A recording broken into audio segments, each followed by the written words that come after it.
জানো তো, এটা তো কালকের ভিডিও আর তোমরা সকলেই জানো আমি আগের দিনেরটা পরের দিন তোমাদেরকে দিই।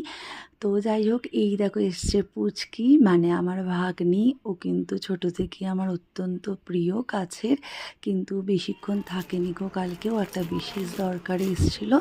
তো ও বেরিয়ে যাওয়ার পর আমি এগুলোকে গোছাতে নিয়েছি, কিন্তু জানো খোঁচা লেগে ওই ডালের প্যাকেটটা ছিঁড়ে গেছে। তো যাই হোক, ওটাকে একটু সাইড করে ভাবলাম যে এগুলোকে আগে গুছিয়ে নিই, তারপরে দেখছি।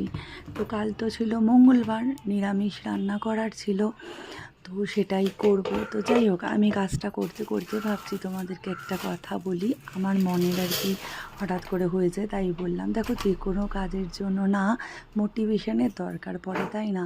তো আমার মনে হয়, আমি না প্রায়শই ভাবি কালকে না ভিডিও দেব না, দূর ঘুমিয়ে পড়ি, কারণ রাতে এডিট করি তো।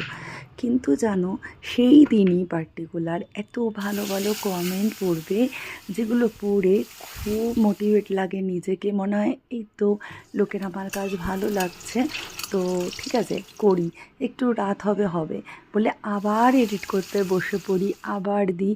তো এই ছোট্ট ছোট্ট মানে অ্যাপ্রিসিয়েশনগুলো কিন্তু জীবনে খুব ম্যাটার করে, বলো, যে কোনো কাজে।